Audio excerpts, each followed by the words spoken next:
Hi, welcome back to Technology Review. I'm your host, Mac Jackson Jr.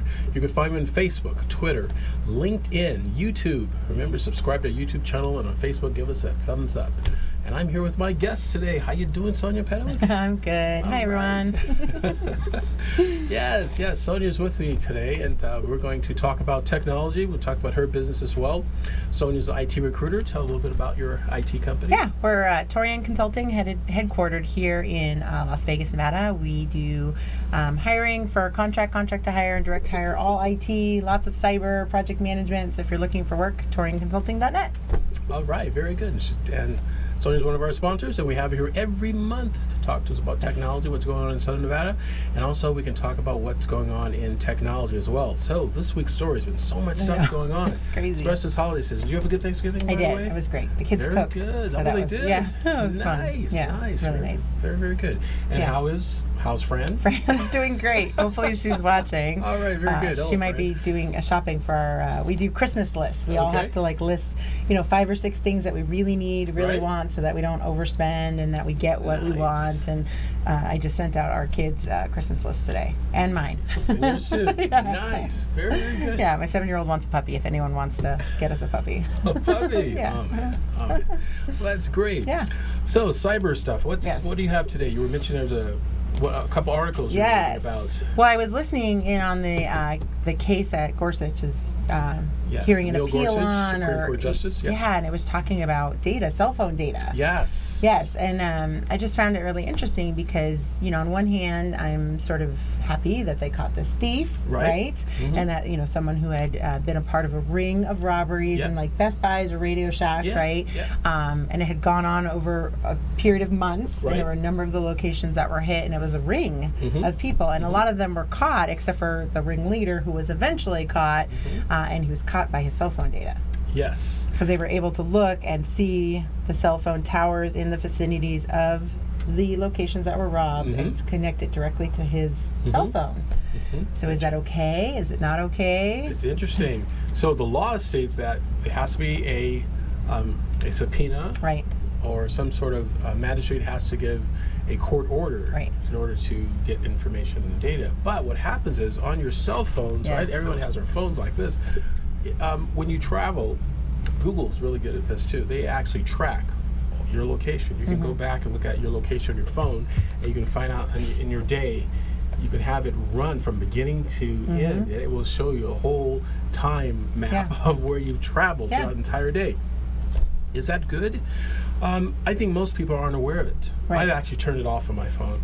And some apps actually fight it. Some apps you're trying to use will say, "Oh, we need to have that location data on." Services. Yeah, you're going, why do you need this data of where I was at 9 o'clock in the morning? And well, we as a society want it. When we post something on Instagram or post on Facebook, we want to say, hey, this is where we're at. And you can't check in, you can't do those things unless you do allow those location services. Or you using even Google Maps, if you want to find a restaurant near me or gas station near me or whatever it is, you want that for consumer usability and ease, right?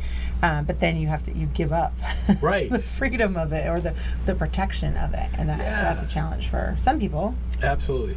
So now the Supreme Court's looking at this, saying that the companies who have this information, is it legal for them to give it to law enforcement without having a subpoena or a court order?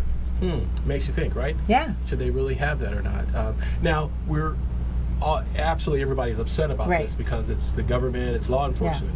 What if you flip the script and then you have places like I don't know, let's say Radio Shack or Best Buy wants that same data because they want to advertise to this person. Right. Is it illegal then? Yeah. So will we as society think that's okay? Well, I could see maybe using it to determine where should we put a storefront based on people who travel. So I could see it being used, to proliferate business and for a lot of different things. I'm remembering really quick, and I need to go back and research, but there was a case where someone was found guilty of, I want to say it might have even been killing someone or assaulting someone based on their Fitbit location. Yes. Do you remember that? Yes, Fitbit location, and they were trying to get the analytics of where they were at. Right. Yes. From the Fitbit location. Yeah, and he had claimed maybe even that he was sleeping or doing something, but his heart rate, they were able to like get all this information off not only his location, but you weren't at a restful heart rate, you had activity, you have lots of steps, all of that information. They caught him. You know? That's really... it's such a hard decision to make of which way to go. And also, how about Siri? Yes. There's talk of Siri being, there's a subpoena with I think it's the Arkansas Attorney General's office went to subpoena Siri or Amazon because there was a Siri that was at a location where there was a murder. Yes. That was Alexa, right? Yes, Isn't that Alexa. The Alexa case. Yes. Yes, that's right. That's Siri, Alexa. Yes. You're right. Yes. And don't get your girls mixed up. Yes, got the girls all mixed up. Siri, Alexa.